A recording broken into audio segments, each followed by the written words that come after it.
Due to the economic troubles that Zimbabwe was going through, employment wasn't a viable option. So I started venturing, looking for new ideas, and the connections that I had from my previous days as a diamond cutter, which I am by profession, led me to be introduced to Nalka Clean Energy. And from there, we just took the vision and started running with it.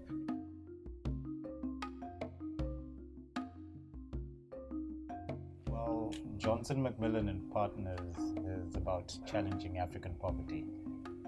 We are developers of patented renewable energy technology, and we believe that access to electricity has the power to change communities on a mass level.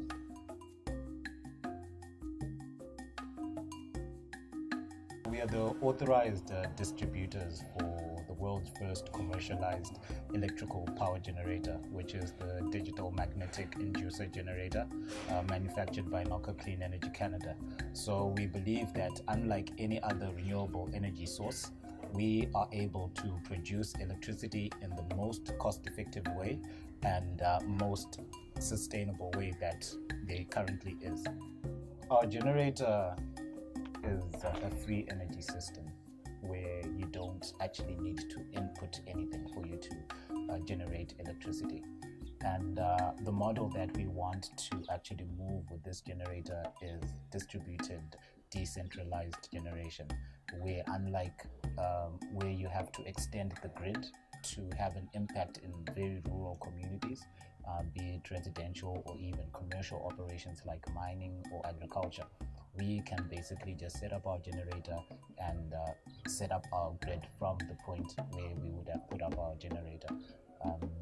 The generator simply comprises of cobalt cerium rare earth magnets, which is a very, very strong rare earth magnet that's put on a rotor, and it's got a 12-volt source battery that engages the initial voltage, and after that you have perpetual energy that's coming from those magnets.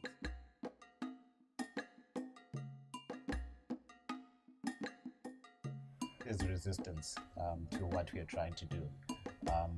When you talk about entrepreneurs, especially in Zimbabwe, they're usually small scale, and we are trying to create one of the biggest energy companies in Africa.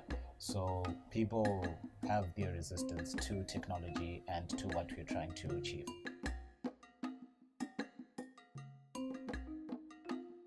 We are basically still developing. Where we are now, we are in partnership with Hygos International, where we are planning to deploy this technology in 17 locations in Zimbabwe, Malawi, and Mozambique. We are also developing partnerships with Practical Action, and our negotiations are saying that we are going to go continental, and we are also working in Sierra Leone. We currently have already completed a feasibility study, a national feasibility study, and we expect to start that project later on in 2018.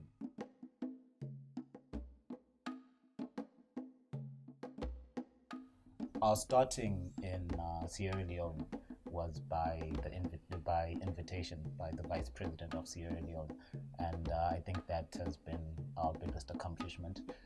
But we have been moving quite strongly.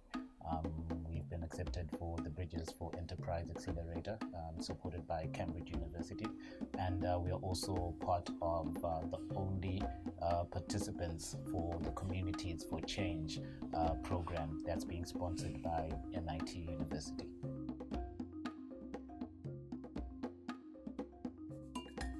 The situation in Sierra Leone is quite sad.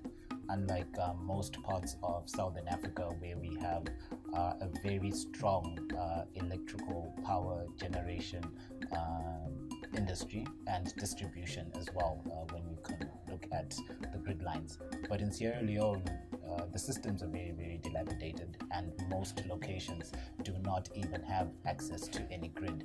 So we are going to come in and start generating electricity, as well as do the distribution of that electricity, and we believe it will affect education and health on a national scale.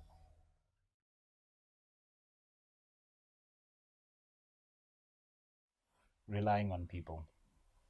That's my number one mistake.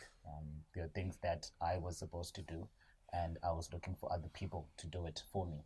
And it was only up until I learned that I have to do it and started doing it that I actually started making progress.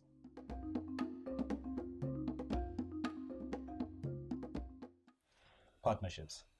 In every single African country, the climate is different. The business climate is different. You have to know the right people to actually make things move. Unlike the developed world where they have systems, our systems are still being developed. So you're going to have a lot of resistance, and for you to change those systems is very difficult. But if you grind slowly, it took us 3 years to get the Zimbabwe Energy Regulatory Authority to give us a green light. So it's always about persistence.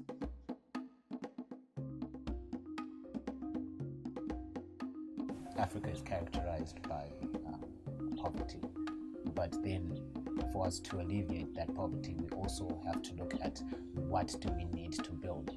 And if we look at electrical power generation, I think it's the number one factor that can help us alleviate poverty by supporting agriculture through irrigation, by supporting education so that even children can study at night. They can even have access to things like the internet, which are vast information resources. I think that this underlying infrastructure